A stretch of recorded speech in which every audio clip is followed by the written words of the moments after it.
Si Mara ay isang simpleng dalaga.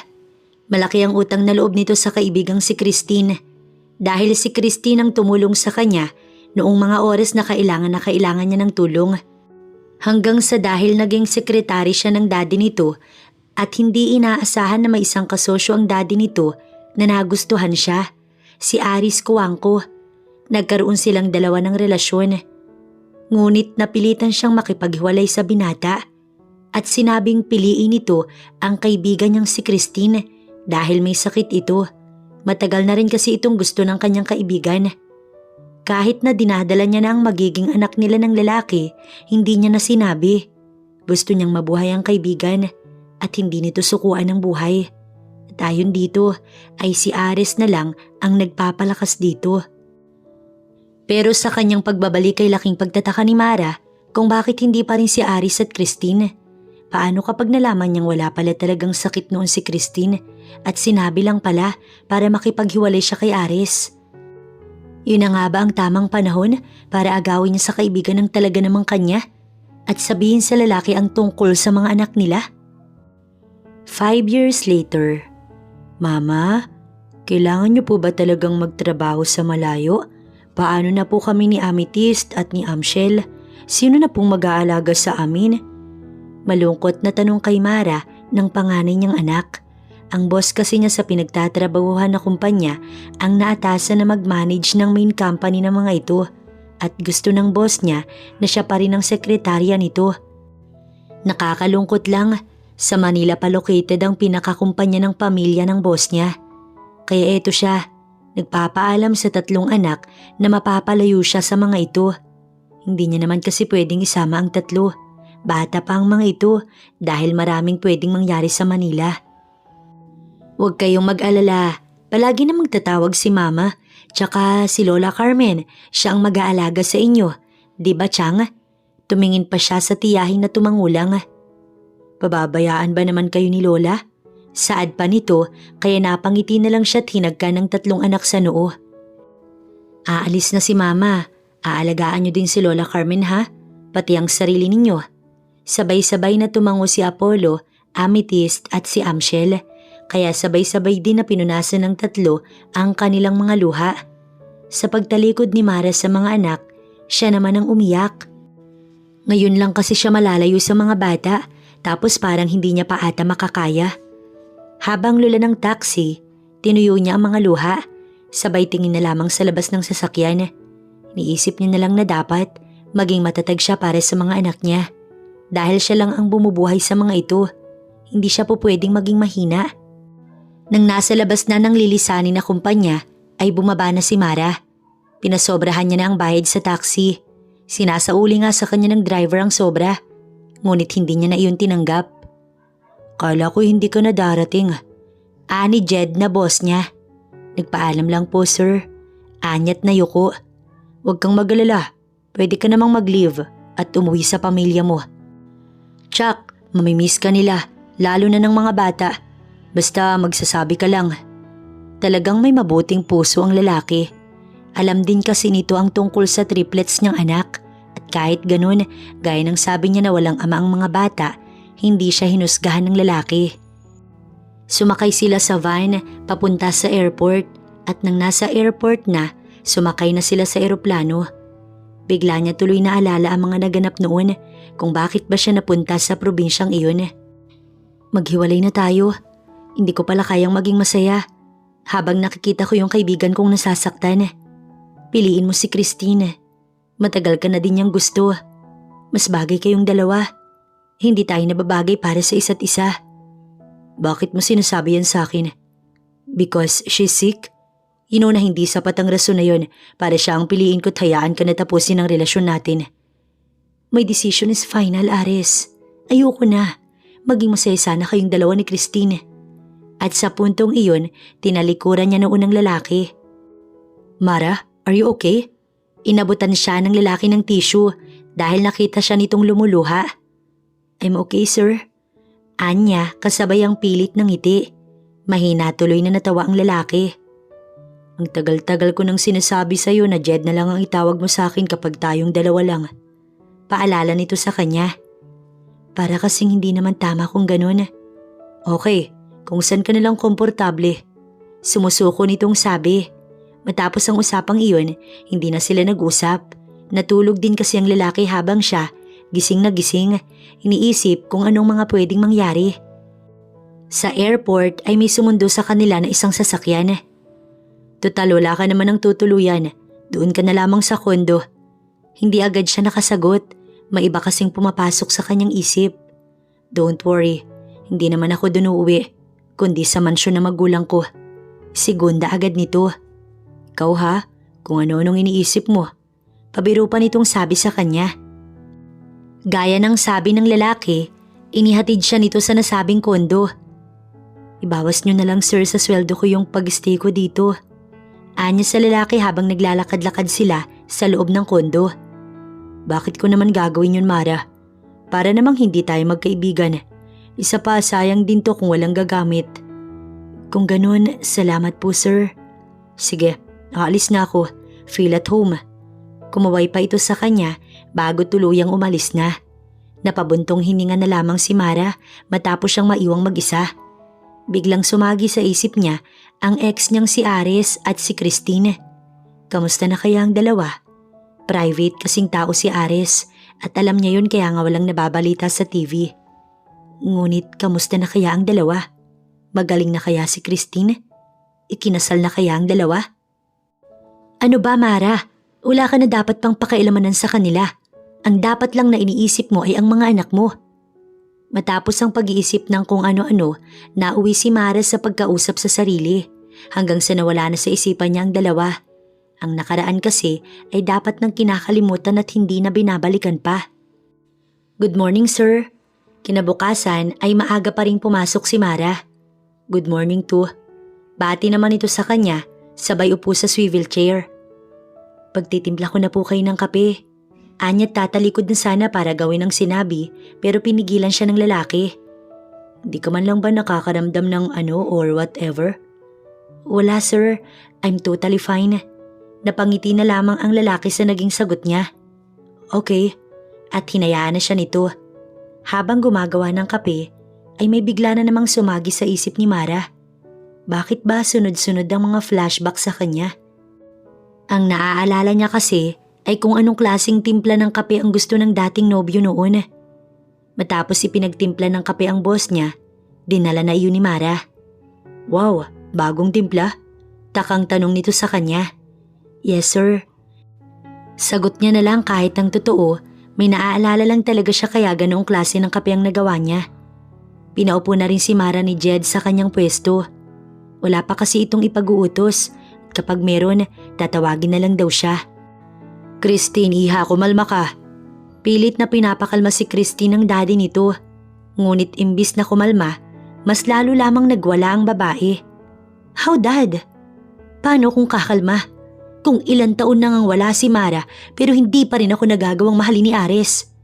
Hindi pa rin siya sa akin. Kulang na lang sa bunutan nito ang buhok sa harap ng ama. Iha, just... Lumapit ang babae sa table ng ama at hinampas ang ibabaw noon. No dad, I won't accept it. Hindi ko matatanggap na hindi ako. Hindi ako basta-basta sumusuko daddy, alam mo yan. Mamamatay ako kapag hindi napunta sa akin si Ares.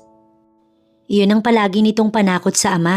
Kaya nga walang choice si Mr. Cervantes kundi ang laging pagbigyan ang anak sa gusto nito kahit na mali na. Okay, just calm down. Gagawa tayo ng paraan. Sa sinabing iyon ng daddy niya, ay lihim na lamang na napangiti si Christine. Sabi niya na basta tatakutin niya lang ito at laging dadaanin sa palagi niyang sinasabi, ay tiyak na mapapasunod niya ito. Then do everything dad kung ayaw niyong mawalan ng anak. Tsaka niya nilisan ng opisina ng daddy niya na may ngiti sa labi. Bakit? Kasi tagumpay na naman siya. Dahil sa nawala na siya ng energy, umuwi na lamang si Christine. Sa silid niya siya unang nagtungo. Doon niya nakita ang ilan pang larawan nilang dalawa ni Mara noon na magkasama. Oo, mayaman siya. Pero kapag magkasama silang dalawa ni Mara, palaging ito na lamang ang napapansin. Tapos ang lalaking gustong-gusto niya noon, ito pa ang nagustuhan. Kaya nga niloko niya ang kaibigan at naniwala naman ito. Ayun, utu-utu at tanga. Hindi niya nakasalanan yun.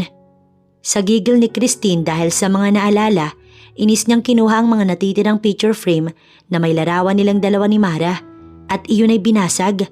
Ang mga pictures ay pinagpupupunit niya. Wala ka na, Mara. Wala ka na. Malakas niyang sigaw na kulang na lang marinig yun sa unang palapag ng mansyon. Samantala si Ares ay nasa opisina nito. Still ay hindi pa rin siya nakakaget over sa past. Lalo sa pakikipaghiwalay sa kanya ni Mara noon na wala naman palang katuturan. Dahil wala naman palang sakit si Christine. Niloko lang nito si Mara para lang makipaghiwalay sa kanya. At noong nalaman niya na at naisa nang sabihin kay Mara ang totoo, hindi niya na ito makita. Maging ang mga private investigator na hinahire niya ay hindi rin ito makita. Sa bagay kung nagtatago nga ito'y talagang mahihirapan siya. Mara, where are you? Napamura na lamang si Ares sabay ikot sa kanyang upuan. Sa sandaling magkita talaga silang dalawa, hindi niya na ito pakakawalan pa. Ares? Napabalik si Ares sa ulirat dahil sa sunod-sunod na katok sa pintuan. Mom, why are you here? Takang tanong niya sa kanyang ina. Hindi naman kasi ito madalas pumunta sa kanilang kumpanya. Siguro noong buhay pa ang daddy niya noon at ito pa ang nagmamanage. Anak, hindi naman sa nangingailam ako sa buhay mo. Pero wala ka bang balak na mag-asawa? Hindi ka na bumabata. 32 years old ka na't wala na sa kalendaryo. Akala niya naman kung ano na, pero yun lang pala. Kung ang sunod niyong babanggitin ay si Christine, huwag na kayong magsayang ng oras. Anya't tumayo na. Batid niya kasing doon din mauuwi ang usapan. I know na hindi maganda ang ginawa niya, pero nagawa niya lang yun dahil sobra kanyang gusto. Mahina na lamang na tumawa si Ares. So, you're justifying her mistakes? Nakipaghiwalay sa akin ng babaeng mahal ko dahil sa kasinungalingan niya. Dahil napaniwala niya. Tapos gusto niyo na isipin ko na mahal niya lang ako kaya niya nagawa yun? If she truly loves me, dapat hinayaan niya na lang ako na maging masaya. Kasama ang babaeng mahal ko. May bahid ng galit na sabi ni Ares sa kanyang mami. But you know it, son. Alam mo kung gaano kalaki ang naitulong ng daddy ni Christine sa dad mo. That's why you two are still business partners. And so, it's between him and dad. Pero now, walang masyadong tulong ni Tito Christopher. It's all my own. Bala ko na din naputulin na ang pagiging business partner namin. Nasa Nicole's restaurant si Mara kasama ang boss na si Jed. Her boss is waiting para sa isang potential business partner. Pansin niya ngang medyo inis na ang boss niya dahil medyo ang tagal bago dumating ang kausap nito. Tatayo na sana ang boss niya at yayayain na siyang umalis nang bigla naman itong dumating. Good morning, Mr. Viejo. Sorry I'm late. May inayos lang ako. Kahit nakatalikod siya dahil may kinakalikod sa tablet, ay kilalang kilala niya ang boses na iyon. Paanong hindi kung naging boss niya na rin ito dati, ang daddy ni Christine. Who's with you, secretary? Yes, proud na sagot ni Jed dito. Then, you're lucky. Hindi na iyon binigyang tugon pa ng boss niya at nauwi na sa business ang usapan habang siya nakatalikod pa rin at tahimik lang na nakikinig. Mabuti na nga lang at hindi siya pinapansin ng boss niya. Hindi siya nito pinapaharap. Kasi kung haharap siya, makikilala siya ni Mr. Cervantes at sigurado makakarating agad kay Christine kapag sinabi ng daddy nito na siya ay nakita. Salamat, Mr. Cervantes. Tumayo ang Ginoo at kahit na nakatalikod siya, ay alam niyang nagkakamayan na ang dalawa. Nang alam niyang umalis na ang daddy ni Christine, doon na siya humarap. Do you know, Mr. Cervantes? Bakit parang pinagtataguan mo siya? Mabilis na paggiling ang naging tugon ni Mara. Mabuti na lang at naniwala ang boss niya at hindi na nagtanong pa. Pinapaupo na nga siya nito para siya naman ang magmerienda. Nang makatanggap siya ng biglang tawag, kaya ayun na muna ang inuna ni Mara na sagutin. Para walang ingay sa paligid, ay sa CR siya nagtungo at doon sinagot ang tawag. Hello? Mama? Mula sa kabilang linya, narinig niya agad ang boses ni Apollo. Madali naman kasing makita ang pagkakaiba, lalo pat sa triplets. Ito lang naman ang lalaki. Nak, bakit? May pag-aalala niyang sabi. Baka kasi mamaya may nangyayari na palang hindi maganda, kaya nagtanong siya. Namiss lang naman po namin kayo, Mama. Biglang nakaramdam ng lungkot si Mara.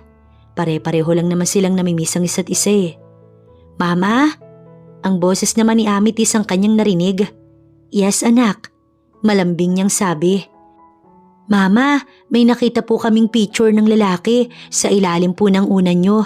Sorry po mama, inaamoy po kasi namin nila kuya para maalala po namin ng amoy niyo po.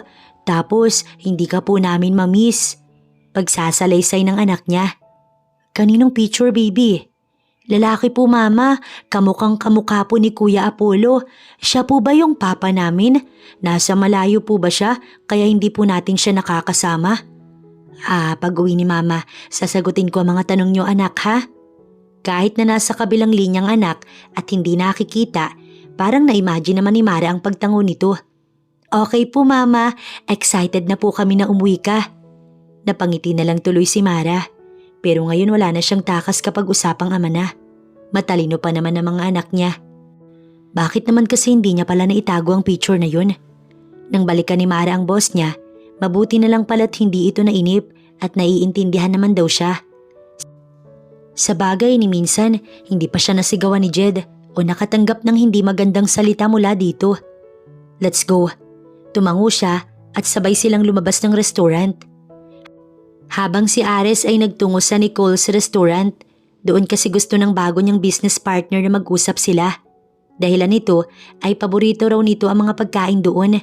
Ayaw niya sana, pero kailangan lalo pa tatapusin niya na ang partnership sa mga Cervantes para mawala na rin ang koneksyon niya kay Christine.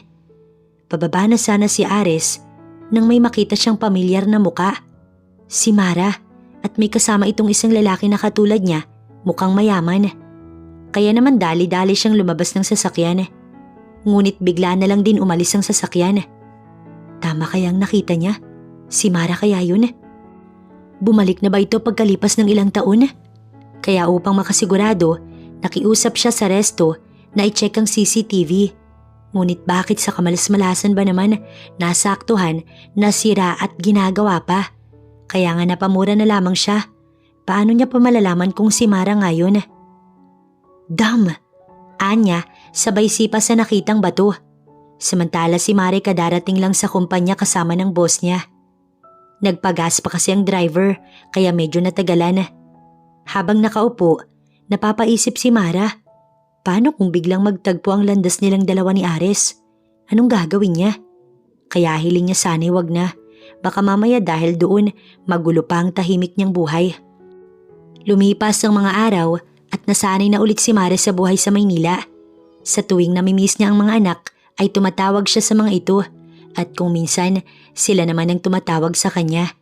Palaging mabuting balita ang natatanggap niya. Ayon sa tiya Carmen niya, mababait naman daw ang mga bata at hindi sumusuway dito na siya namang ikinatuwa niya. Ayaw niya rin kasi na mamroblema ang tiya niya. Pag umabot sa ganun talagang uuwi siya.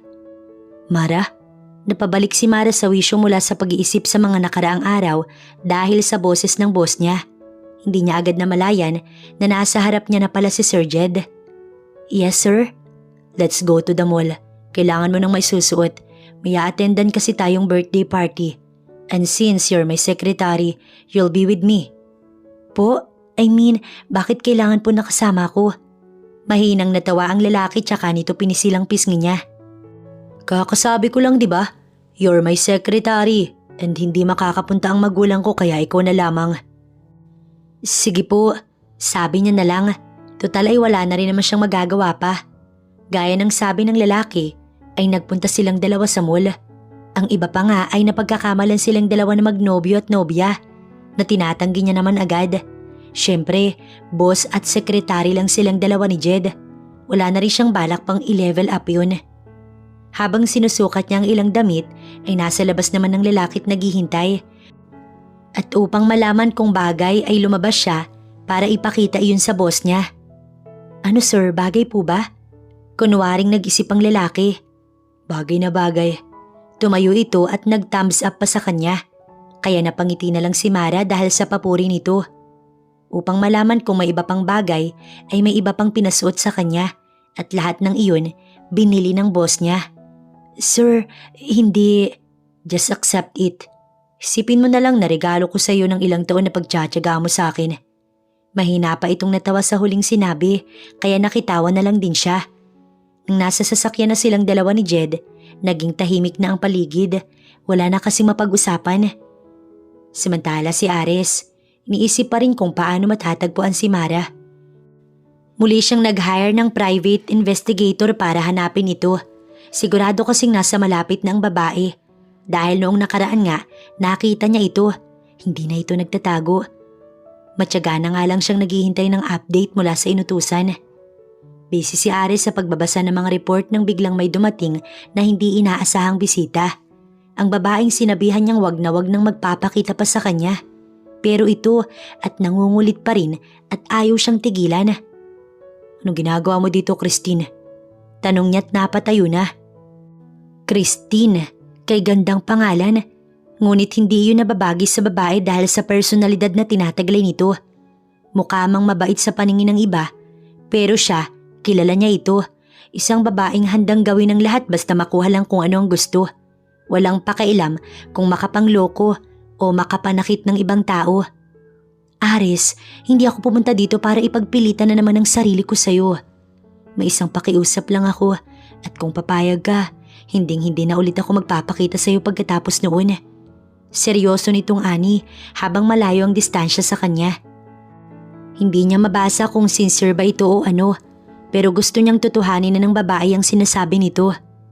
What is it? Seryoso niyang tanong. Next day na ang birthday ko and I want you to be there. After you attend it, hayaan na kita't pupunta na ako sa ibang bansa. Hinding-hindi na kita guguluhin, kaya sana pagbigyan mo ko. Naayoko ang babae, siya naman ay saglit na nag-isip. Okay, pupunta ako. Mahina niyang sabi pero sapat na para marinig nito. Thank you, asahan mo na susunod ako sa usapan natin. Anito't tumalikod. Walang kamalay-malay na sa pagtalikod ng babae ay napangiti na lang ito. Kung dati ay si Mara ay nauto niya, ngayon ay mukhang si Ares naman. As if naman nahayaan ko na maging masaya ka na hindi ako ang kasama. Bulong pa ng babae habang papalayo sabay ngisi. Mabilis na sumapit ang birthday party ni Christine. Ngiti-ngiti si Christine habang nakaharap sa mga bisita kasi alam niyang pupunta si Ares dahil sa kanilang usapan. Kaya nang makita niya ang lalaki pagdating kasama ang mami nito, lalong lumawak ang ngiti niya hanggang sa magtama ang tingin nila. Pero nang dumako ang tingin niya sa isang direksyon, mabilis na nawala ang ngiti niya. Mara? Naibulong niya matapos makita ang isang pamilyar na mukha sa kanya, kasama ang isang lalaki na hindi naman niya kakilala. Habang si Mara ay hindi inaasahan na birthday party pala ni Christine ang pupuntahan nila ng boss niya. Tsaka lang din kasi naalala ni Jed kung sino nga ang may birthday. Hindi kasi ito magaling tumanda ng mga pangalan. Parang gusto na lamang niyang umalis doon. Hindi dahil natatakot siya sa kaibigan, kundi ayaw niya ng gulo. Ngunit huli na ang lahat dahil nakita na siya ni Christine at kitang-kita niya ang pagkagulat sa mga mata nito. Let's all welcome our birthday celebrant, Christine Cervantes. Matapos ang pagpapakilala ng host sa may birthday ay nagpalakpakan ng mga tao. Kasabay nun ang pag-akyat naman ni Christine sa may stage. Kitang-kita ni Mara ang saya at ngiti sa labi ng dating kaibigan. I just wanna say thank you po sa inyong lahat for attending my birthday party. Panimula nito, tsaka saglit na inilibot ang tingin sa bulwagan hanggang sa natuon na ang atensyon nito sa isang lalaki. Dapat ay inaasahan niyang nandoon si Ares, pero ewan ba ni Mara sa sarili? Nang makita niya ang lalaki, bumilis ang tibok ng kanyang puso. And most especially to my fiancé, Ares Cuangco. Bulungan ang nabuo sa pagitan ng mga tao. Ang alam ko matagal nang sila. Narinig niya pang bulong ng isa. Oo, pero ngayon lang inamin ang relasyon. Sumang-ayon ang kausap nito. Nakaramdam ng sakit si Mara dahil sa mga naririnig niya. Pero hindi naman dapat, 'di ba? Kasi nangyari ang lahat ng iyon dahil sa pagpapaubaya niya noon para lang maging masaya ang kaibigan at mabuhay ito ng matagal. At sa nakikita niya ngayon ay masaya siya na ayos na si Christine. Gulat na gulat si Ares sa kanyang narinig. Kung ganun pala, nilinlang siya ni Christine. Sabi niya na nga ba't dapat hindi na siya nagpunta pa doon. wala rin naman palang magandang gagawin ng babae. Umasa siya sa wala. Magsasalita sana siya at sasabihin na walang katotohanan ng sinabi ni Christine. Kaso lang ay mabilis na nakalapit ang babae sa kanya at kumapit pa sa kanyang braso na mas lalo niyang ikinainis. Pasensya na kayo pero nahihiya lang ang soon-to-be husband ko. Sa inis niya, tinanggal niya ang pagkakakapit ng babae at iniwan ito sa gitna ng kumpulan ng mga tao. Pagtingin naman niya sa isang gilid, doon niya nakita ang isang pamilyar na muka at hindi siya pwedeng magkamali. Si Mara ang kanyang nakikita. Ngunit nang akmang lalapitan niya na ito, bigla na lang tumakbo ang babae palabas ng hotel. Panay lang ang takbo ni Mara, pero sa kanyang pagtigil, napahawak siya sa may bandang dibdib. Hindi ka dapat masaktan. Dapat inaasahan mo na to. Anya habang kinakausap ang sarili. Ang mahalaga masaya sila. Masaya ka na rin naman, di ba? Pagpapatuloy niya pa.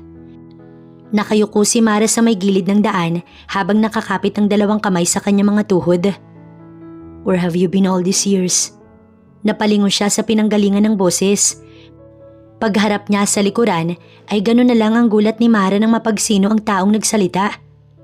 Ares? Halos magkanda utal-utal niyang sabi. Marahil dahil nagigilty siya sa nagawa niya noon kaya maging ang pagbigkas sa pangalan nito hindi niya magawa. I knew it. Ikaw ang babaeng nakita ko sa labas ng restaurant na yun. You're back in Manila after years of hiding. May diin itong sabi. Hindi ko alam ang sinasabi mo. Anya't nilagpasan na ang lalaki. Pero bago pa siya tuluyang makalayo, nahawakan siya nito. Pwede ba bitiwan mo ko? Baka hinahanap ka na ng fiancé mo. Hindi na pinahalata ni Mara ang sakit sa kanyang boses. Bigla namang napamura ang lalaki. Hanggang ngayon ba naman, ibang tao pa rin ang iniisip mo? Si Christine pa rin? Dagdag pa ni Ares. Ikakasal na kayong dalawa, kaya mabuti pang bumalik ka na lang doon at samahan ng mapapangasawa mo na may birthday. Anya't iniwas ang tingin. Muli tuloy na pamura ang lalaki. I can't believe that until now, you're still selfless. Choosing other happiness more than yours. Naiiling nitong sabi habang hawak-hawak pa rin siya. Let me go, Ares. Nakikiusap niya ng sabi sa lalaki. For what? So you can leave me again? No, Mara. I won't let you escape from me again. Dahil sa labis niyang pagpupumilit, nakawala din si Mara sa pagkakahawak ng lalaki sa kanya. Patakbo na rin sana siya para muli itong takasan. Kaso lang, bigla na lamang may tumakip na panyo sa may ilong niya. I'm sorry baby, but I have to do this. Huli niya na lang na narinig bago tuluyang mawala ng malay at lamunin ng dilim. Samantala sa party, hindi naman makaalis si Christine dahil siya ang celebrant. Gustuhin niya man na hindi pwede at panay ang pigil ng daddy niya sa kanya. Sa harap tuloy ng mga bisita ay panay lang ang paggawa niya ng kasinungalingan kung bakit umalis si Ares. Nagtatampo lang yun dahil ipinaalam ko agad ang lahat. Sabi niya pa sa isang nagtanong at binigyan ito ng pilit ng ngiti. Dad, I saw her. Bulong niya sa ama nang silang dalawa na lamang ang magkatabi. Sino? Taka nitong tanong. Mara, I saw her kanina. Baka naman namamalikmata ka lang sa kakaisip mo sa kanya. Hindi ito naniniwala at nahalata agad iyon ni Christine. Do you think I'm on drugs, Dad? Saying things that is not true? Ganun ba? I saw her. Paano kung makita siya ni Ares? Paano kung magkita na silang dalawa? Kahit na mahina ang boses niya, bakas doon ang labis na pangamba. Stop overthinking. Nakaalis na si Ares and I can't even see Mara. Baka umalis na din siya or kamukha lang. Just enjoy your birthday. What important is people knows that you and Ares are getting married. Napangiti na lang si Christine sa mga huling salitang binitiwan ng kanyang ama. Walang kaalam-alam na kasama na ni Ares si Mara na wala nang balak pang pakawalan ng babaeng mahal. Nagising si Mara na nasa loob ng isang hindi pamilyar na silid sa kanyang paningin. Magpapanik na nga sana siya. Ngunit bigla niyang naalala ang huling pangyayari at kung sino ang posibleng magdala sa kanya doon. Mabilis na dumako ang tingin ni Mara sa pinto ng silid nang bumukas yun. Pumasok ang isang lalaki na may dalang isang tray na may lamang mga pagkain. Breakfast is ready, Mom. Anito at inilapag ang tray sa may kama sa harap niya. Umaga na? Gulat niyang tanong. Kung gano'n na ilang oras na pala siyang tulog dahil sa kung anong ipinaamoy ni Aris sa kanya. Yes, so you should eat. Dinampot nito ang isang sandwich at itinapat iyon sa bibig niya. Hindi mo ko dapat dinala dito, Aris. Aris? Napatayo ang lalaki at medyo natawa sa sinabi. Asan yung love? Tumalikod ito't nang humarap sa kanya. Sobrang frustrated na ang muka. I can't understand why you keep pushing me away. Even though we both know na mahal mo ko. Because of Christine? Dahil pa rin ba sa kanya? Hanggang kailan mo iisipin ang kasiyahan niya? Hanggang kailan mo siya uunahin bago ang sarili mo? Napasabunot na lamang ito sa sariling buhok. Nasasaktan siya sa nakikita pero wala na siyang magagawa pa. Tumayo si Mara at akmang lalabas na ng silid, ngunit mabilis siyang nahawakan ni Aris at muling pinaupo sa kama. Whether you like it or not, you'll stay here. Dito ka lang sa bahay ko kasama ko. Wala kaming relasyon ni Christine at kahit kailan hindi magkakaroon. Sa galit na boses habang nakatayo na sa harap niya. Hindi mo kasi ako naiintindihan. Pilit siyang nagpapaliwanag sa lalaki. Ngunit wala ring silbi yun dahil hindi rin naman ito papakinggan. Kaya bago tuluyang maibuhos ang lahat ng galit at hinanakit sa kanya, iniwan na siya ng lalaki sa loob ng silid. Naiwan tuloy si Mara na napapahilot na lamang sa kanyang sentido. Habang si Aris, hindi na alam ang gagawin. Kasama niya na nga si Mara na alam niyang mahal din siya. Ngunit pilit pa rin siyang itinataboy para lamang muli niyang piliin si Christine. Di bale mamaya pag-uwi niya, sasabihin niya na sa babae ang kasinungalingan ng kaibigan nito. Tatapusin niya lang ang naiwan niyang trabaho sa kumpanya. Bago umalis ng bahay niya, ay binili ni Aris sa mga katulong at bantay na wag hayaang makaalis si Mara kung hindi ang mga ito ang mananagot sa kanya. Mabuti na lang at mukhang may takot sila sa kanya, kaya alam niyang susunod sa kanyang ipinag-uutos. Mabilis siyang nagtungo sa kumpanya. Gusto niya rin kasi na makauwi ng maaga. Medyo inis nga si Aris dahil panay ang bati sa kanya ng mga empleyado niya ng congratulations at alam niya na ang dahilan nun. Gawa ni Christine sa sinabi nitong magpapakasal na daw silang dalawa. Saksakan ng sinungaling ang babaeng yun. Mabuti na lang at maagang pumasok ang kanyang sekretary. At ayon sa schedule ay wala naman siyang meeting for the day at mga kailangan lang tapusin. Kaya okay naman pala. Matapos malaman ang schedule niya, pinalabas niya na rin ito ng kanyang opisina so he can focus on his work. Samantala sa bahay ni Aris ay kakatapos lang kumain ni Mara. Ayaw niya sanang kumain pero kailangan. Kailangan niya kasi ng lakas na magagamit para makaalis doon. At kapag hindi siya kumain, manghihina na naman siya. Tsaka niya lang naalala ang cellphone na dala kagabi. Panay ang hanap niya dito sa loob ng silid. Ngunit kahit anong hanap ang gawin niya, hindi niya makita. Upang makapagtanong, bumaba na si Mara. Di pa nga siya tuluyang nakakababa, nakasalubong niya na ang mayordoma. Cellphone po? Wala pong bilin si Sir Aris tungkol dyan. Baka po nasa kwarto niyo lang. Napakamot na siya ng ulo. Wala po kasi, nakailang hanap na po ako. Kaya tinulungan na siya ni Manang Duray na maghanap ng cellphone. Ngunit tulad niya, wala ring itong nahanap. Nang bigla namang sumagi sa isip niya na baka... ma'am, baka naman po na kay sir, itinabi lang po. Yun na yun ang sumagi sa kanyang isipan. Napapadyak na lamang tuloy sa inis si Mara. Ano nang gagawin niya ngayon? Hiling niya na lang na sana, wag na munang tumawag ang triplets dahil sa sandaling tumawag ang mga ito ay ang papa ng mga itong makakasagot. Matapos tapusin ang mga gawain, ang cellphone naman ni Mara na dala-dala niya ay chinek ni Aris. Ang message nga sana ang titignan niya para malaman kung sino ang mga nakaka-text ng babae. Kaso lamang, nakalock iyon at may password. Hindi niya tuloy nabuksan at nabigo siya. At dahil nagsawa na, dahil wala siyang pwedeng malaman sa cellphone, itatabi na sana iyon ni Aris.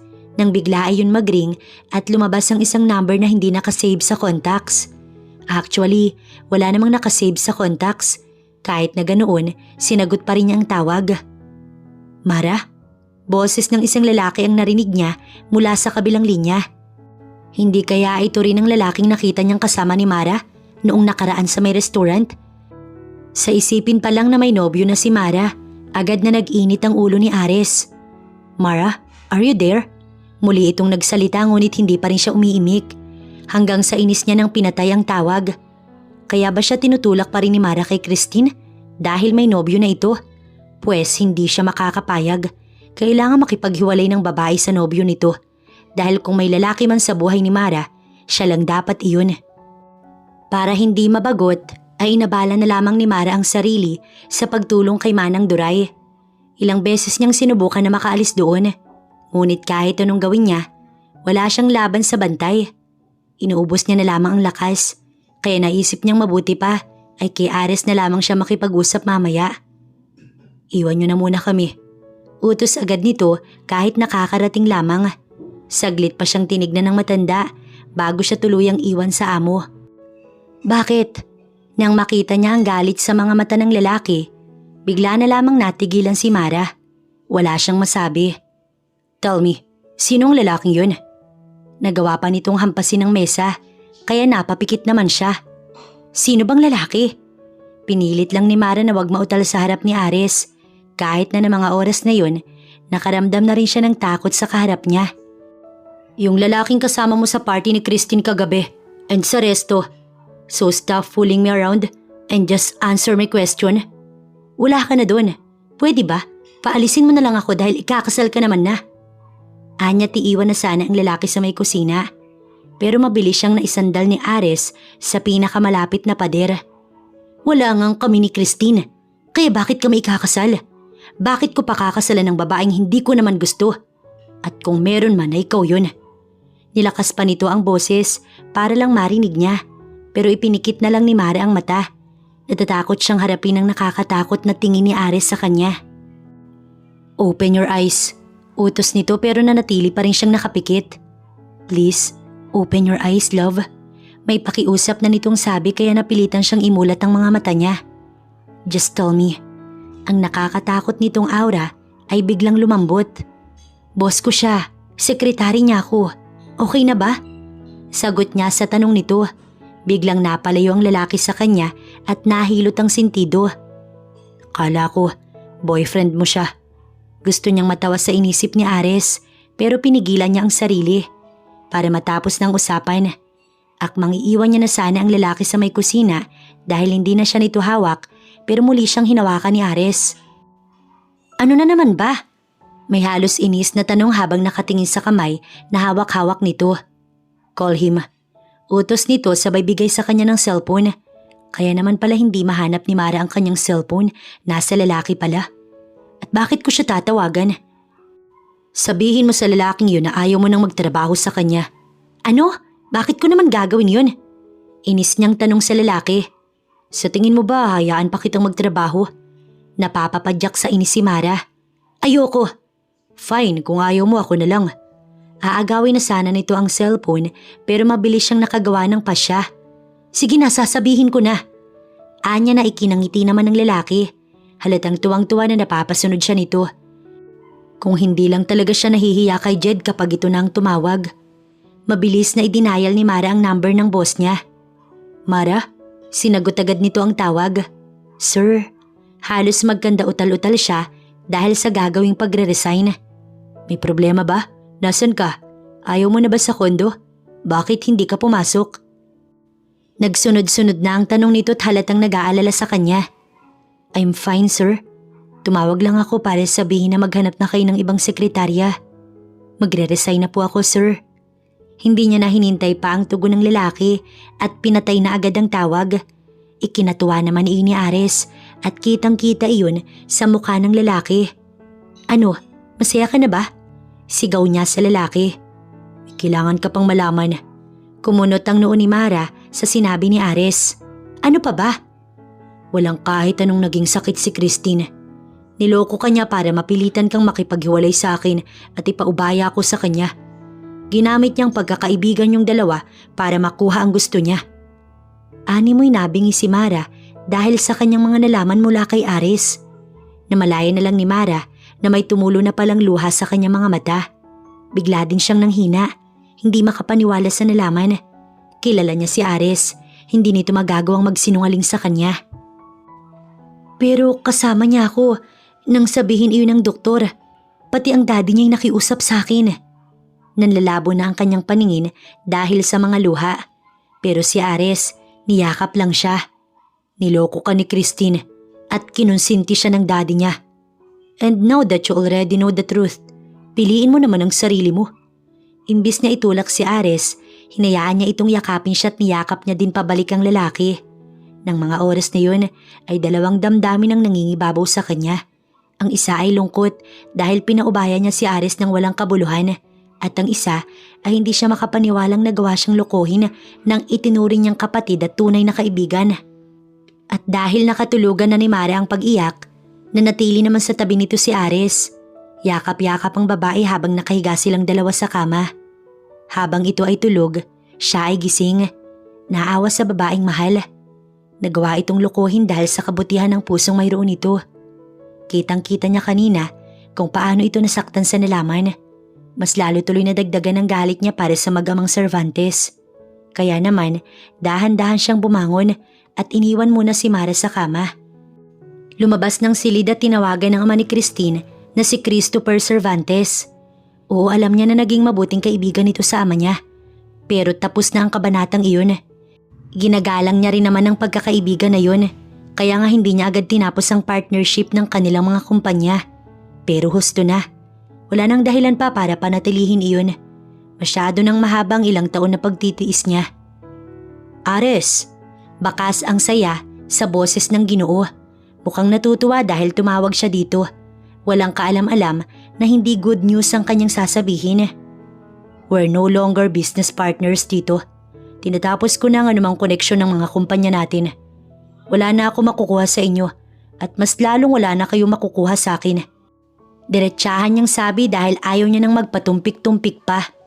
What? Gulat na tanong nito. Ngunit hindi niya na sinagot pa ang tanong nito at pinatay na lang ang tawag. Patawarin siya ng daddy niya. Pero sapat na siguro ang ilang taon at ayaw niya na. Mabilis na bumalik si Ares sa silid kung saan naroon si Mara at tumabi sa babae. Napangiti na lamang siya habang ito ay yakap-yakap. Now that she's back in his arms, sisiguraduhin niyang hindi na nga ito makakawala pa.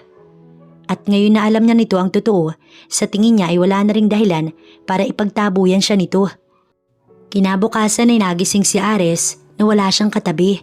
Agad siyang kinabahan. Paano kung iniwan na naman siya ni Mara? Ngunit nawala ang kabang iyon ng pagbaba niya at pagpunta sa may kusina, nandoon lang pala ang babae tumutulong kay Manang Duray sa pagluluto. Kala ko umalis ka na naman at iniwan mo ko. Mahinang natawa ang babae sa kanyang sinabi. Pero imbis na mainis, napangiti na lang si Ares. Mas okay nang iniinis siya nito kaysa naman nakikita niya itong umiiyak dahil sa mga walang kwentang tao. Sa tingin mo, paano ko makakaalis kung napakaraming bantay? Binigyan niya ng makahulugang tingin si Manang Duray na gets nito agad. Iniwan agad silang dalawa sa kusina. So kung walang bantay, aalis ka nga. Pumunta sa may likuran ng babae at niyakap mula sa likod si Mara habang ito ay nagluluto. Kumain na lang tayo. Anito't isinali na ang nailutong ulam sa isang mangkok habang siya naman pinapanood lang ang babae. Nang magising si Mara ng umagang iyon, medyo maayos na ang kanyang pakiramdam. Siguro dahil naiyak niya na ang lahat ng sakit. Yun nga lang medyo masakit ang mata niya at namumula. Inasahan niya nang hahanapin siya ni Ares, kaya pala nang puntahan siya nito sa may kusina, ang sabi agad ng lalaki. Akala nito, umalis na naman siya. Where did you go after you left me? Habang kumakain sila, ay naitanong nito. Natigil siya sa pagkain at saglit na nag-isip ng isasagot sa lalaki. Nang makaisip, nag-angat siya ng tingin at sinagot ang tanong ni Ares. Sa isang tita ko sa probinsya. Anyat muling sumubo. Wala naman kasi siyang nabanggit sa lalaki noon na may kamag-anak siya sa probinsya, kaya hindi iyon alam ng lalaki. Ang alam lang nito, wala na siyang mga magulang at mag-isang binuhay ang sarili. Pero noong makilala niya si Christine noong college na siya, ay may tao nang tumulong sa kanya. Siguro inisip ni Christine ang pagpapaubaya niya na sana ang kabayaran sa lahat ng naitulong nito sa kanya. Bigla tuloy nag-flashback kay Mara ang lahat ng kasinungalingan ni Christine. Ang pangluloko nito sa kanya. Alam kasing hindi niya basta-basta isusuko si Ares dahil mahal niya ito kaya ginamitan siya ng sakit-sakit. Talagang gumamit pa ito ng doktor para lamang maloko siya noon. Maging ang daddy naman ng babae, kinonsinti ito. Anong iniisip mo? Takang tanong ni Ares dahil bigla siyang natulala. Wala. Ani at umiling. We're going somewhere. Tapos na itong kumain kaya tumayo na, habang siya ay kumakain pa rin. Saan naman? Takang tanong ni Mara. You're not ready to face her? Kahit na hindi na ito magbanggit ng pangalan, nagets agad ni Mara ang ibig sabihin ni Ares. Ready na ako. Anya't nakita ni Ares ang pagkaseryoso ng mukha niya at walang kahit sino man na kinatatakutan. That's my girl, nasabi na lang ni Ares habang may ngiti sa labi. Pumasok si Ares sa kumpanya kasama si Mara. Kahit na malayo pa lang silang dalawa ng lalaki sa opisina nito, ay rinig na agad ang sigaw ng isang babae na animoy sinesermonan ng kausap. Kahit hindi niya pakita ang muka, kilala niya na agad ang boses. What? Sekretary ka pero hindi mo alam kung nasaan ang boss mo? Wala ka palang kwenta kung ganun. Pagbukas nila ng pintuan, ay nakita nilang dalawa ni Ares si Christine na pinapagalitan ng isang empleyado. Nang dumako ang tingin sa kanilang dalawa, gulat na gulat naman ang babae. Sir, buti po nandito na kayo. Kahapon pa po siya nanggugulo. Sabay turo kay Christine na sasaktan na sana ang empleyado. Mabuti na lang at nakalis ito agad sa utos na rin ni Ares. San ka ba galing? Bakit mo kasama ang babaeng yan? Sabay turo sa kanya. Ngunit nginisihan niya lamang ang dating kaibigan. Bakit Christine? Hindi mo na ba ako kilala? Mapang-asar na tanong sa babaeng galit na galit at gusto ng manakit. Bakit ka pa bumalik? Hindi ba't ipinaubaya mo na sa akin si Ares? Hindi mo man lang ba naisip na baka bumalik ang sakit ko? Malakas siyang tumawa, kaya kumunot ang noo ni Christine. Bakit ka tumatawa? Can't you remember na may sakit ako noon, Mara? At pinaubaya mo sa akin si Ares? Ikakasal na kaming dalawa. Nandun ka naman ang sabihin ko yun, di ba? Kaya bakit bumalik ka pa? Kulang na lang ay umusok ang ilong nito, kaya mas lalo niya pang ininis si Christine. Muli siyang tumawa. Yun nga ang nakakatawa, Christine eh. Pinaubaya ko na siya sa'yo. Pero bakit wala pa rin nangyari? Wala pa rin kayo. At yung sinabi mo na ikakasal na kayo, ha? Alam ko na kasinungalingan mo lang yun. Total, dun ka naman magaling. Mabilis na mutla ang babae. Nabigla ata sa kanya mga sinabi. Ikakasal na talaga kami. Pero dahil bumalik ka, mukhang hindi na matutuloy. Maayos na ang buhay namin kaya bakit bumalik ka pa, Mara? At kinukuha yung pag-aari ko na. Napapalakpak na lamang siya sa sinabi ng dating kaibigan. Maging sa sobrang kakapalan na mukha na meron nito. Pag-aari? Sinabi na sa akin ni Ares ang lahat. Ni minsan, walang nabuong relasyon sa inyo. Hindi mo siya naging pag-aari. Kaya anong sinasabi mo? Yan ba ang naging epekto ng peki mong sakit sa'yo? Natameme si Christine habang siya'y napangiti na lamang. Alam ko na, Christine. Alam ko nang wala ka talagang naging sakit noon. Kasinungalingan ng lahat. Talagang nanguntsaba ka pa ng doktor para lang maloko ko, ah. Sa paglapit niya kay Christine, ito naman ay napaatras. Hanggang sa nasa likod na nito ang mesa ni Ares habang siya ay nasa harap ng babae. Sige, anong gagawin mo? Sasaktan mo ko? Sasaktan mo ang taong sobra-sobrang naitulong sa'yo? Nangahamon na ani nito sa kanya. Kala siguro hindi niya kaya. Nagulat na lang si Christine nang makatanggap ito ng isang malakas na sampal mula sa kanya. Ang kapal mo! Akmang siya naman ang sasampalin, ngunit muli niyang sinampal si Christine at saka nagbigay ng distansya sa kanilang pagitan. Akala mo ba matatakot pa rin ako? Pagbibigyan pa rin kita? Kung may makukuha ka mang sakit ngayon, alam mo kung ano yun? Sakit ng katawan. Kitang-kita ni Mara kung paano napalunok ang dating kaibigan. Halatang natakot sa kanyang sinabi. Sobrang kapal ng mukha mo. Nakabawi na ito kaya nagawa ng gumanti ng salita sa kanya. Ngunit hindi naapektuhan si Mara sa sinabi nito. Pagkatapos kitang ilang beses na tulungan nun, ituring na kapatid ganito yung igaganti mo sa akin. Hindi makapaniwalang tanong pero siya'y natawa lamang. Di ba ang pagtulong ay dapat na walang hinihinging kapalit? Pero ikaw, itinuro niya ang babae. Anong naging kapalit? Parang hiningi mo na rin na kapalit si Ares. Nang akala ko nga may sakit ka nga at sinabi mong siya na lang ang nagpapalakas sa'yo, kaya nagpaubaya ako.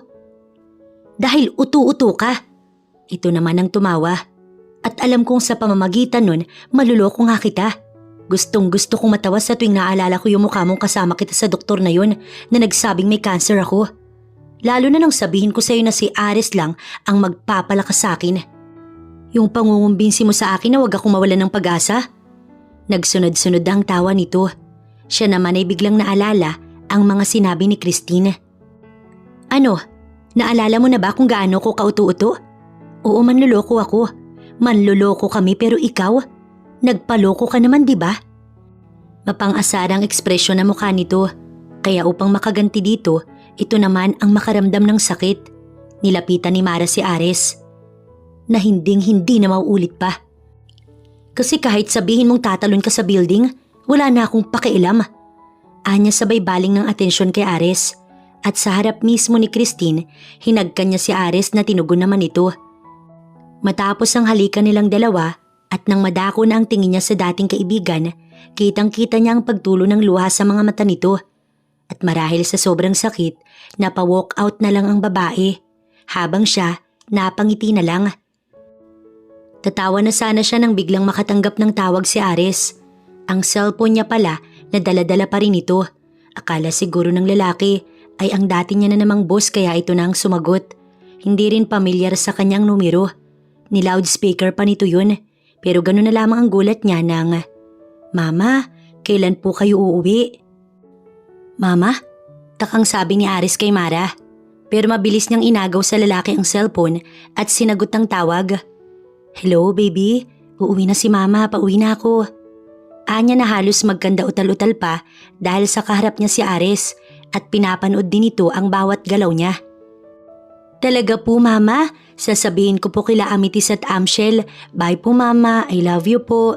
Hiniram ko lang po yung cellphone ng kapitbahay." Maya-maya pa ay nawala na ang kanyang kausap. Habang hawak-hawak ang cellphone, hindi magawang tignan ni Mara si Ares. "Mayroon ka pa bang hindi sinasabi sa akin?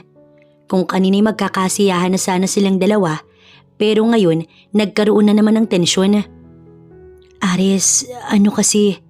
Anya at hindi pa rin makatingin sa lalaki. "What is it, Mara?" Mas lalong sumeryoso ang boses nito na kahit sino pa ay talagang matatakot. May ano? Halata na ang kawalan ng pasensya nito habang siya'y kausap. May mga anak na tayo. I'm sorry kung ngayon ko lang nasabi." Bigla tuloy na pamura ang lalaki. "Bakit hindi mo sinabi agad? Ilang araw pa lang naman tayo magkasama, di ba? At puro kayong dalawa ni Christine ang nasa isip ko. Kaya nga ako nagsasorry eh." Nahilot na lang ng lalaki ang sentido. "Let's go to them." Hinawakan nito ang kamay niya at magkahawak kamay silang dalawa na lumabas ng opisina. Habang nasa biyahe, tahimik lang silang dalawa ni Ares. Abala ito sa pagmamaneho, samantalang siya nakatingin lang sa labas ng sasakyan. "Hindi ko na sinabi sa'yo. Kasi di ba, pinaubayan na kita kay Christine?" Anya sa lalaki. Mahinang mura ang pinakawalan nito pero nanatili lang siyang tahimik. Baka kasi kung saan pa mauwi ang usapan. Dahil na rin sa haba ng biyahe, nakatulog si Mara. Nagising na lamang siya dahil nakaparada na ang sasakyan ni Ares sa harap ng isang convenience store. Mukhang bumili muna ang lalaki ng snacks. Drinks. Inabot nito sa kanya ang isang bottled water. Dulot na rin ng uhaw, agad na iyong ininom ni Mara. "Galit ka ba sa akin?" Tanong niya sa lalaki. "How can I? Kung alam ko na biktima ka lang. Pero may kasalanan din ako dahil hindi ko nga sinabi sa'yo. At pinili ko yun." Wala na siyang natanggap pang sagot kay Ares dahil muli na itong nagmaneho. Nang malapit na sila, hindi na siya natulog pa. Baka kasi nakalagpas na sila hindi niya pa alam. "Dito na?" Tango lamang ang naging sagot niya. Hindi na hinintay pang pagbuksan siya ni Ares ng pinto at bumaba na. "Mama!" Mula sa kinatatayuan, narinig nila ang isang boses ng isang bata. Pagtingin ni Mara sa may pinto ng bahay, ay nandoon na pala ang panganay sa triplets na si Apollo, na siya namang kamukang kamukha ni Ares.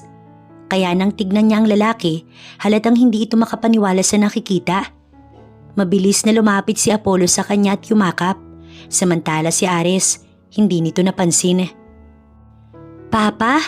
Sunod na lumapit si Amethyst na titig sa ama nito. Nandito ka na po, Papa. Yumakap agad dito sa ama at dahil masyadong matangkad si Ares, bewang lang nito ang nayakap ng bata. Kilala nila ako? Tanong ng lalaki sa kanya. Maya-maya pa, si Amshel naman ang lumabas ng bahay. Animoy hinahanap nito ang mga kakambal. Papa? Gulat din na tanong nang makita si Ares. Mabilis na lumapit ang bata kay Ares, niyakap-yakap pa rin ang isa sa kanilang mga anak. Kaya ngayon, dalawa na ang yakap nito, si Amethyst at si Amshel, habang si Apollo mukhang walang balak na yakapin ng ama. Nasaan na ba kayo? Ang tita Carmen niya na hinahanap ang triplets ay nagulat na lang sa nasaksihan sa labas ng bahay. Lola, nandito na po ang papa namin kasama siya ni mama. Pagbibida pa ni Amshel sa lola nito. Napangiti na lang ang matanda. Papa, isasama niyo na po ba kami? Tanong ni Amethyst kay Ares. Inayos muna ng lalaki ang takas na buhok ng anak nila bago nito sinagot ang tanong ng bata. Yes, doon na kayo titira sa bahay ni Papa. Ngiting sagot sa anak. Sabay tuloy napatalon si Amethyst at Amshel habang si Apollo tahimik pa rin. Mabuti pa pumasok na muna kayo sa loob. Ani ng tiya niya at yun na nga ang ginawa nila. Pumasok na sila sa loob ng bahay pero tahimik pa rin si Apollo. Hindi ako sasama sa'yo. May diin na sabi ng bata habang masama ang tingin sa ama. Sabay takbo papunta sa silid ng mga ito. Labis tuloy na naguguluhan si Mara. Parang kailan lang gusto nang makilala ng anak niyang ama. Pero ngayon bakit parang galit ito? Mama, napanood po kasi ni Kuya yung balita. Ikakasal na daw po si Papa sa iba. Malungkot na ni Amethyst habang si Amshel tahimik lamang pero halatang nalulungkot din. Apollo, nak, si Mama to. Buksan mo na tong pinto. May papaliwanag lang sa'yo si Mama. Panay ang katok ni Mara sa pinto, ngunit hindi siya pinagbubuksan ng bata. Napilitan na tuloy siyang hingi ng susi ng kwarto sa tita Carmen niya na agad naman itong ibinigay. Pagpasok ni Mara sa loob ng kwarto, nakita niyang nakaupo ang bata sa may dulo ng kama. Naanimoy may malalim na iniisip. Nak, pwede ba tayong mag-usap? Mabilis na nabaling ang tingin ng bata sa kanya. Lumapit si Mara sa anak nito at niyakap. Pasensya na kung medyo natagalan si Mama. Diba sabi ko naman sa'yo, pag uwi ko ipapaliwanag ko ang lahat. Kasama ko na si Papa mo, yung nasa picture. Pero bakit parang hindi ka naman masaya? Nang mag-angat ng tingin si Apollo, doon niya nakita na lumuluha na pala ang bata. Kasi po, nung hiniram ko yung cellphone ng kapitbahay, nakita ko po si Papa sa video at sabi ng babae, magpapakasal na po sila. Gamit ang likod ng palad, pinunasan nito ang mga luha. Pumantay siya sa bata at siya na ang nagpunas ng luha nito. Hindi totoo yun. Nagsisinungaling ang babae sa video. Kaya nga kasama ngayon ni Mama si Papa kasi hindi totoo yun. Huwag ka nang malungkot.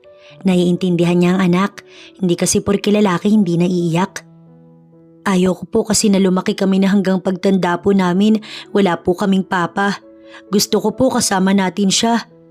Mahina na lang natawa si Mara sa sinabi ng anak niya. Bakit kasi tayo nagdadramahan dito? Nasa labas ang papa mo kasama sina Amethyst at Amshel. Biglang na-excite si Apollo at lalabas na sana, kaso ay may naalala ang bata. Na naging dahilan para umupo ulit ito sa kama. Bakit? Baka po kasi galit sa akin si Papa. Sabi ko kasi hindi ako sasama sa kanya. Hinaplos ni Mara ang mukha ng anak niya. Hindi magagawang magalit ng Papa mo sa'yo. Tara, labas na tayo. Nang tumango si Apollo, sabay na silang dalawa na lumabas ng silid. Kuya! Si Amethyst ang agad na lumapit. Okay ka na ba, kuya? Hindi ka na malungkot? Tanong naman ni Amshel. Okay na ako. Anito na ikinatuwa naman ng dalawang kakambal. Kuya, sabi ni Papa, hindi na siya mawawala sa tabi natin nila Mama. Alam ko naman sabi sa atin ni Mama, kaya hindi natin nakakasama ang Papa natin noon kasi may dahilan. Pero ngayon wala na kaya makakasama na natin siya. Napapalakpak pa ang bata sa harap ng kapatid. Si Mara ay napapangiti na lang habang pinapanood ang mga ito. Nang dumako ang tingin niya kay Ares ay ganun din ito. Seryosong pinanonood ang mga anak. Papa? Sa mahinang boses. Why little man? Imbis na sagutin ang tanong ng ama, mabilis na yumakap si Apollo kay Ares. Sorry po Papa. Napangiti na lang si Ares sa narinig. Pumantay din ito sa anak nila. No need to say sorry, but don't worry. Gagawa ng paraan si Papa para hindi na tayo magulo ng babae na napanood mo. Ginulo pa nito ang buhok ng anak.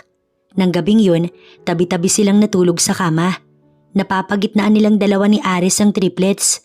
Mabuti na nga lang talaga, nagkasya sila sa kama. I still can't believe na may mga anak na pala ako. Ani Ares na hindi masyadong makakilos dahil nakayakap si Amshel dito. Natatakot na baka magising ang anak nila. Kasalanan ko, tinago ko sila sayo.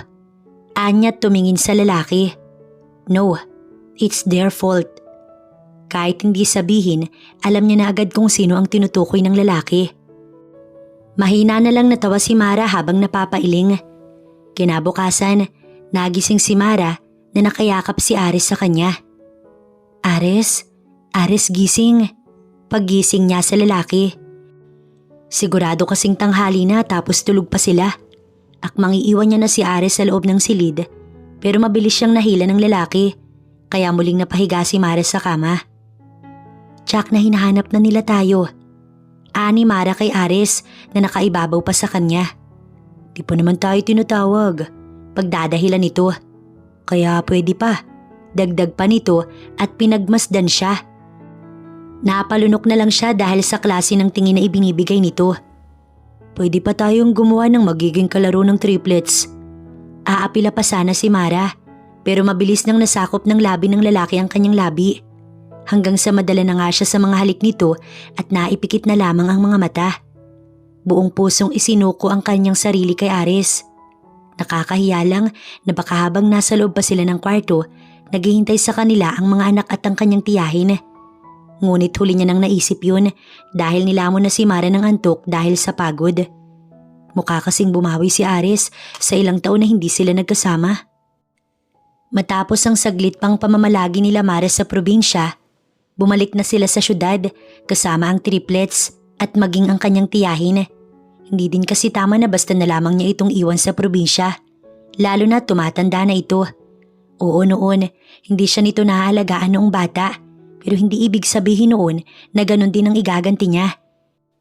Dahil noong nangailangan siya ng tulong nito, tinulungan naman siya ng tiyahin, lalo pa nung kailangan niya ng matutuluyan at nang umuwi siya ng probinsya, maging nang sabihin niya na buntis siya. Labis pa nga ang paghingi nito ng tawad sa kanya dahil hindi daw siya nakuha sa Maynila matapos mamatay ng kanyang mga magulang. Mabuti na nga lang at bago mawala ang mga magulang niya, lalo na ang nanay niya, ay nasabi nito ang tungkol sa tiya Carmen niya. Kaninong bahay ito, iha? Takang tanong ng tita niya nang makababa sila ng sasakyan. Sa mga magulang ko ho. Si Ares na ang sumagot. Wow papa, ang laki po. Namamanghang sabi ni Amshel habang sina Amethyst at Apollo ay awang din ng labi. Let's go inside. Katulad ng sabi ng lalaki, sumunod sila dito. Medyo kinakabahan pa nga siya dahil ngayon niya lang makakaharap ang ina ni Ares. Hindi naman kasi nito alam ang tungkol sa pagkakaroon nila ng relasyon ng anak nito noon. Ares, iho, mabuti naman at… Nang makita sila ng ginang, natigilan nito. Nanatili lang na nakatingin sa kanila habang palipat-lipat ang tingin sa kanya at sa mga bata. Hindi niya tuloy napansin agad na nandoon pala si Christine at ang ama nito. Manang, bakit na pumuna sa taas sa mga bata? Utos ni Ares sa mayordoma ng ina nito. Sumunod naman ang punong katulong. Para may kasama ang triplets, sumunod na din ang kanyang tita Carmen. Kaya sa unang palapag ng mansyon ay siya, si Ares, ang mami nito at ang mag-amang Cervantes na lamang ang naiwan. You bitch! Anong ginagawa mo dito? Galit na tanong ni Christine sa kanya. Para sa iyo ang tanong na yan, Christine. Kinukumbinsi mo ba ang mami ni Ares? Mapang-asar niyang tanong sa babae na sasampalin sana siya. Ngunit mabilis na humarang si Ares sa kanilang pagitan. Ang kamay tuloy ng babae, animoy naiwan sa ere. Slap me. Ako ang sampalin mo. Utos nito kay Christine na mabilis na naibaba ang kamay. You know that I love you, Ares, kaya hindi kita magagawang saktan. Una pa lang gusto na kita. Ako ang unang nagkagusto sa'yo. Sa tuwing nakikita kita, nakausap si Dad kapag binibisita ko siya. Mas lalo ako nahuhulog sa'yo at nakuha mo agad ang puso ko. Pero anong nangyari? Hindi mo ko napansin. Pero nang ipasok ko si Mara bilang sekretary ni Dad, siya, nagustuhan mo siya. Hindi niya man lang pinaghirapan na makuha ang pansin mo. At naging kayo agad. Walang kahirap-hirap kanyang nakuha. Lumuluha ng sabi ng babae habang nasa harap nila. Walang kasalanan si Mara kung siya ang nagustuhan ko, Christine. Masama siyang tinignan ng dating kaibigan. Hindi kumbinsido sa sinabi ng lalaki, tsaka ito na pailing-iling. No, kasalanan niya lahat to. Kung alam ko lang dapat, hindi ko na siya kinaibigan. Hindi ko na siya tinulungan. Kulang na lang ay sumabog ito sa sobrang galit at sama ng loob, kaya hindi niya na napigilan ng sarili na sumabat sa usapan. Lubos kong ipinagpapasalamat sa iyo ang lahat ng naitulong mo sa akin, Christine. Pinagpapasalamat? Ito ba ang pasasalamat mo? Sa'yo pa rin si Ares? May mga anak na kami. Tanda mo nun? Nang magpaubaya ko, buntis na ako nun. Pero hindi ko sinabi kay Ares kasi mas pinili kita. Sinabi mong kailangan mo siya. Pero anong naging kapalit? Ilang taon na walang ama ang mga anak ko. Kaya ngayon, hindi na ako makakapayag na ako na naman ang magparaya. Kukunin ko nang talaga namang amin. May tapang niyang sabi kay Christine na susugurin sana siya, pero ang mami naman ni Ares ang umawat. This is enough. What did you say, Iha? May mga anak na kayo ni Ares? Yung mga bata kanina? Gulat na tanong ng ginang. Sila nga, Ma'am. Si Ares ang sumagot. Mabilis na bumalate ang saya sa mukha ng ginang. Hindi kasi nito inaasahan iyon. Buong akala niya, mawawala siya sa mundo na wala pa ring apo sa kaisa-isang anak niya. Huwag niyong sabihin, tita, na dahil lang sa mga batang yun, si Mara ang pipiliin ninyo. Galit na saad sa mami ni Ares. Bigla namang natakot si Christine nang mag-iba ang tingin na binigay ng mami ni Ares dito. Pilit kitang inintindi, Iha. Naniwala ko na mahal mo lang talaga ang anak ko kaya mo nagawa yun. Pero ngayon ko lang nalaman ng dahilan kung bakit hindi ka nagawang magustuhan ng anak ko. Tita, I'm sorry. Muling lumambot ang ekspresyon ng muka at sinubukan pang hawakan ng ginang. Ngunit lumayo ang mami ni Ares, sabay utos sa kaibigan ng namayapang asawa. Mabuti pa, Christopher. Umalis na kayo dito ng anak mo. Dad, ayoko. Ayoko, Daddy. Pagwawala ni Christine nang hawak na ito ng ama. Sa totoo lang ay naawa siya sa kaibigan, ngunit wala siyang mapapala sa awa na yun. Marami pang ibang lalaki dyan, Iha, na pupwedeng mahalin ka. Ngunit dahil hindi na pwede ang anak ko, may mahal na siyang iba. Panay lang ang pag-iling ni Christine habang tumutulo ang mga luha, hanggang sa wala na itong nagawa pa nang tuluyang isama ng daddy nito paalis doon. At kahit nasa loob sila, rinig na rinig pa rin nila ang sigaw nito. Kailan ang kasal? Tanong agad ng ginang sa kanila. Tanggap niyo po ako? Gulat na tanong niya sa mami ni Ares. Bakit hindi kita tatanggapin? Naikwento ka na sa akin ni Ares at ngayong nandito ka na ay sino ko para humadlang sa inyong dalawa? Napangiti na lang si Ares sa sinabi ng mami nito. Maging siya'y nakadama ng labis-labis na saya sa mga oras na yun. Diyan na muna kayo, pupuntahan ko muna ang mga apo ko. Paalam ng ginang at mabilis itong nawala sa paningin nila. Nagkatinginan na lang silang dalawa ni Ares at sabay na napangiti. Akala niya hindi na sila abot sa kasal, pero eto siya, papalapit sa lalaking mahal na iniintay siya sa harap ng altar. May ngiti sa labi at halata ang saya sa mukha nito. Kung pwede nga lang siyang sunduin para lang mapabilis ang lahat, baka ginawa na nito. Iingatan mo ang pamangkin ko, iho. Bili ng tiyahin ni Mara kay Ares na tumangulang sabay ngiti at pinaubayan na siya nito sa lalaki. Napakaganda mo, wife. Matagal ko nang alam. Akmang babanat pa sana si Ares, kaso lang ay nagsalita na ang pari. Nagsiayos ang lahat at tumahimik ang paligid. Habang nagsasalita ang pari, pansin ni Mara na mukhang hindi naman nakikinig ang lalaki. More on patingin-tingin ito sa kanya. Napapailing na lang siya, pero gets naman niya ito, lalo pat matagal nitong hinintay yun. You may kiss the bride. Mukhang yun lang ang naintindihan ni Ares sa lahat ng sinabi ng pari. Walang patumpik-tumpik na tinanggal nito ang belo niya at mabilis siyang hinagkan sa labi. Palakpakan ng kanilang narinig. "Mama, Papa, gutom na kami." Dahil sa sigaw ng isa sa mga anak nila, napilitan na si Ares na pakawalan ng kanyang labi. Siya naman ay mahinang natawa, imbis na mainis sa mga bata. "Narinig mo yun? Kaya mamaya ka na." Bulong niya sa asawa habang papalapit sa kanila ang mga anak. "Aasahan ko yan, wife." Matapos lumapit ng triplets ay sa picture taking na uwi ang lahat. Kala niya nga hindi na matatapos ang kaka-picture dahil sa dami ng imbitado sa kasal. May mga press pa nga at kung sino ang promotor, di ang kanyang asawa. "Christine?" Gulat niyang sabi. Mula sa malayo ay unti-unti itong lumapit. Si Ares ay mabilis siyang itinago sa may likod nito na nasa harap na nila ang babae. Pero si Christine ay napangiti lang.